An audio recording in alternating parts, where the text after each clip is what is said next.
India TV YouTube channel को subscribe करें और बेल आइकन दबाएं। अवैध धर्मांतरण के केस में गिरफ्तार कलीम सिद्दीकी पर बड़ा खुलासा हुआ है।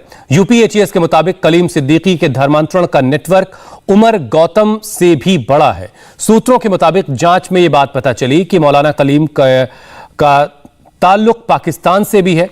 अवैध धर्मांतरण के लिए पाकिस्तान से भी फंडिंग हुई। कलीम पर लाखों लोगों के धर्मांतरण का शक है। सूत्रों के मुताबिक लव जिहाद और मुस्लिम आबादी को बढ़ाना कलीम का एजेंडा था। अब कलीम की गिरफ्तारी के बाद उसके 5 साथियों की भी तलाश की जा रही है। कलीम सिद्दीकी की गिरफ्तारी के बाद उसके साथी फरार हैं। उसके साथी मेरठ, मुजफ्फरनगर, दिल्ली में छिपे हो सकते हैं।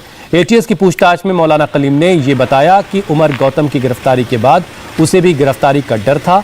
एटीएस के रडार में आने के डर से उसने 2 बार अपना मोबाइल नंबर भी बदला।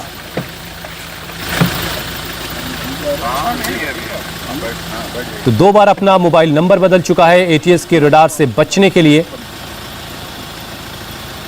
यूपी एटीएस ने अवैध धर्मांतरण के सिंडिकेट पर जो खुलासा किया उसका सबसे बड़ा सबूत सामने आया है। मौलाना कलीम सिद्दीकी पर लगे आरोपों की पड़ताल के लिए हमारी टीम भी मुजफ्फरनगर में मौजूद है। इस दौरान हमारे संवाददाता अभय पराशर को अरविंद नाम का एक शख्स मिला जिसने मौलाना कलीम पर बड़ा आरोप लगाया। अरविंद ने बताया कि कलीम सिद्दीकी ने उसे कलमा पढ़वाकर हिंदू से मुसलमान बनाया, धर्म बदलने के लिए 10 लाख रुपए देने और दूसरी शादी तक का लालच दिया।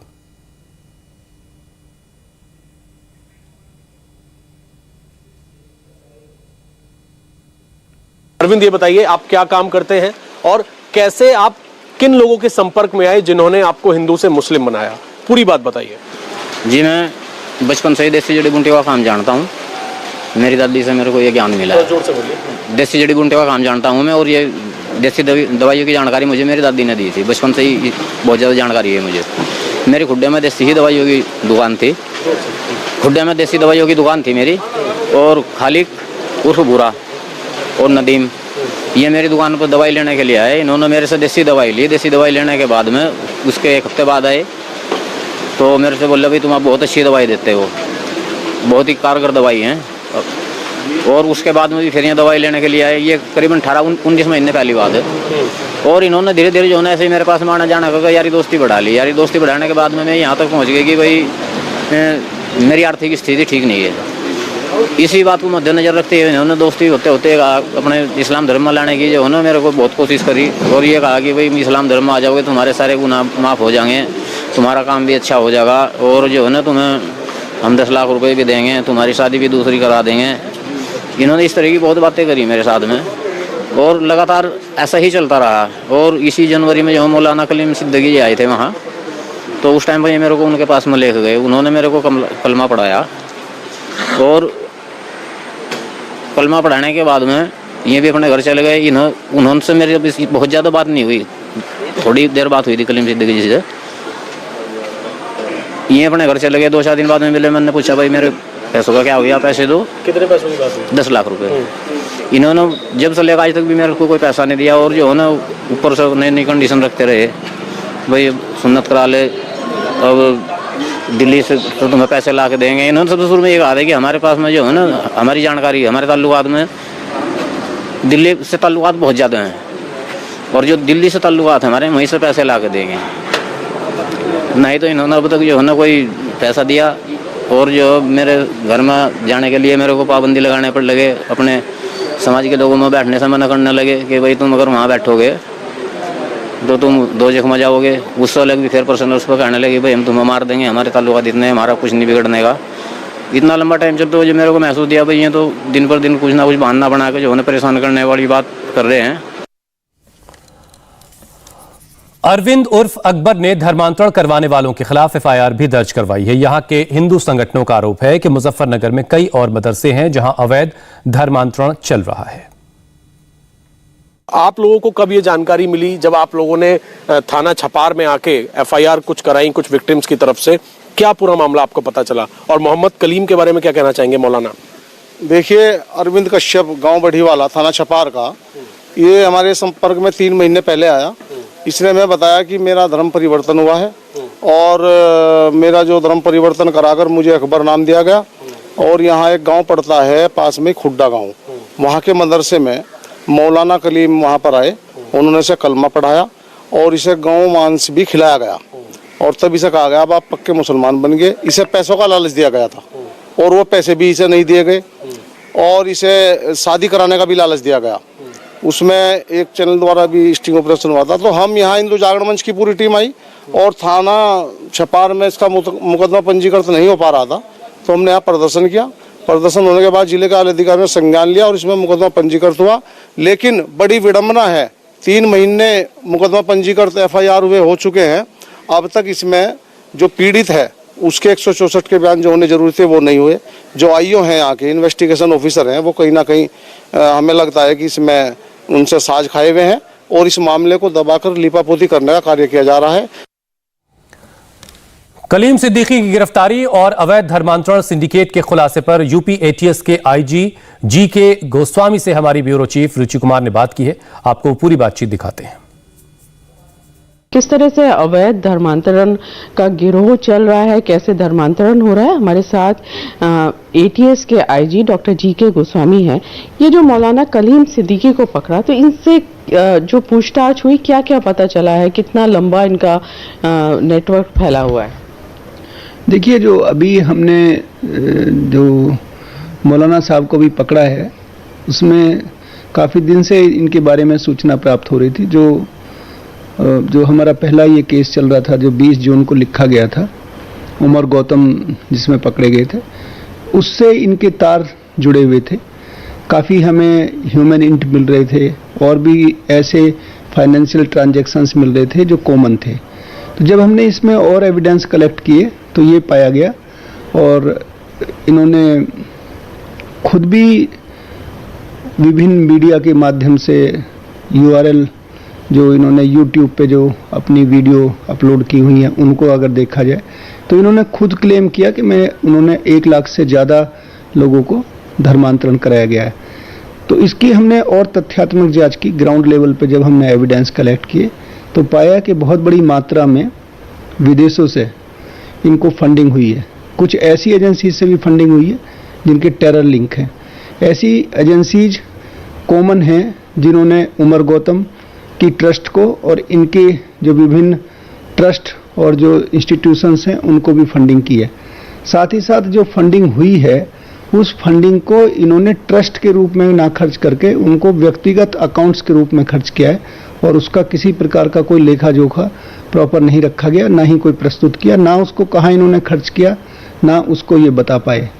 जहाँ तक धर्मांतरण किए जाने का प्रक्रिया का सवाल है तो उसमें तरह तरह के लोगों को लालच दिए जाना, भ्रम पैदा करना और ऐसे भी मामले जानकारी में आए हैं जहाँ पे जो महिलाएं जो कन्वर्टेड हुई हैं उनको मल्टीपल जो उनकी विभिन्न रूप से शादियां कराया जाना और ऐसे बहुत सारे एविडेंस आए हैं जो सीधे सीधे कानून का उल्लंघन करते हैं। जैसे फंडिंग जो हुई है, जैसे बहरीन देश से जो एक फंडिंग 1.5 करोड़ की जो मिली है, वो ऐसे इनके अकाउंट हैं जो FCRA से अप्रूव्ड नहीं है, FCRA अकाउंट नहीं है, तो ये सीधा वायलेशन है। तो बहुत सारे ऐसे एविडेंस है जिससे क्लियर है कि इनके द्वारा जो काम किए गए वो कानून के से बाहर थे।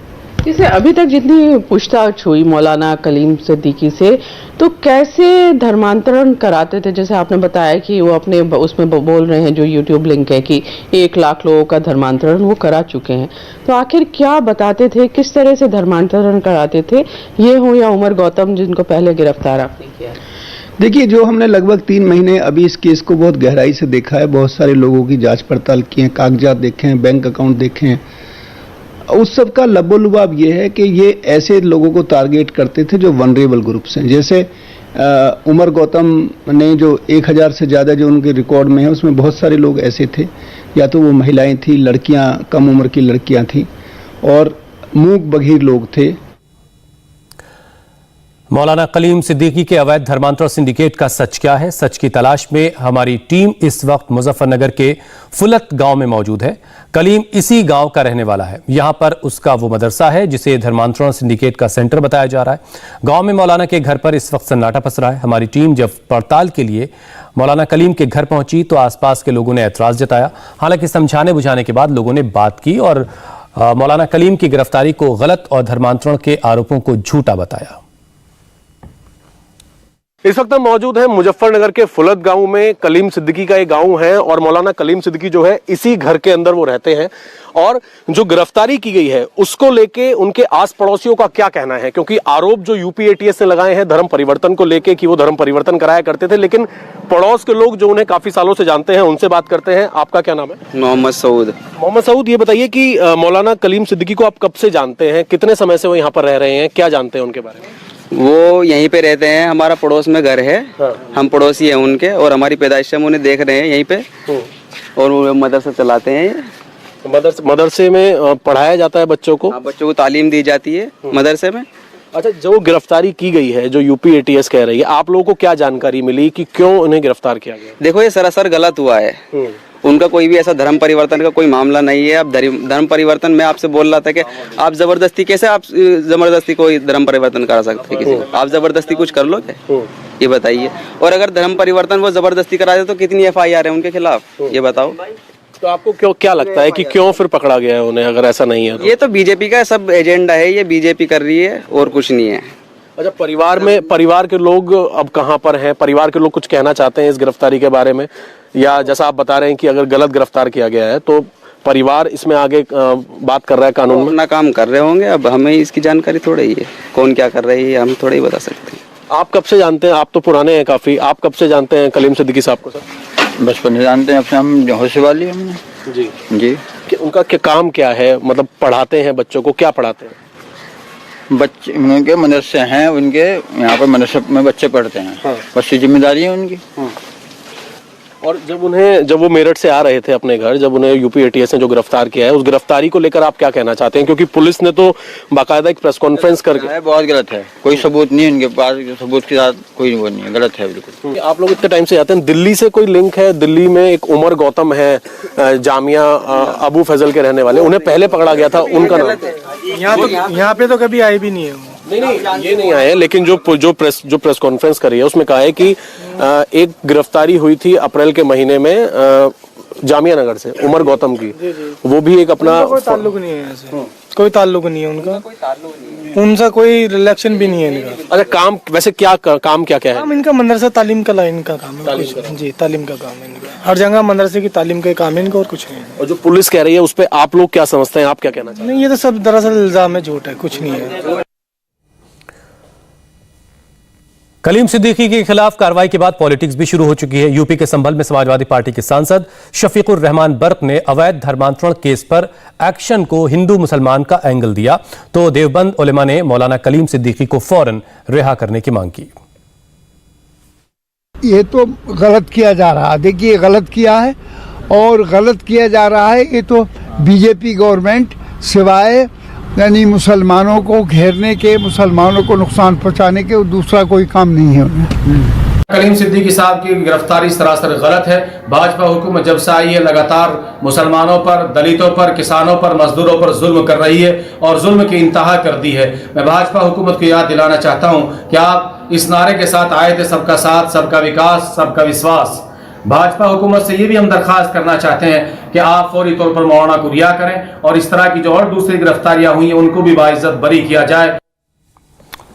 यहां रुकेंगे एक छोटे से ब्रेक के लिए, आगे आपको दिखाएंगे कैसे दुबई में दिखेगी मिनी इंडिया की झलक। नमस्ते, मैं हूं मीनाक्षी जोशी। वीडियो और खबरों से अपडेट रहने के लिए India TV YouTube channel subscribe करें, बेल आइकन दबाना ना भूलें। जुड़े रहें इंडिया टीवी के साथ।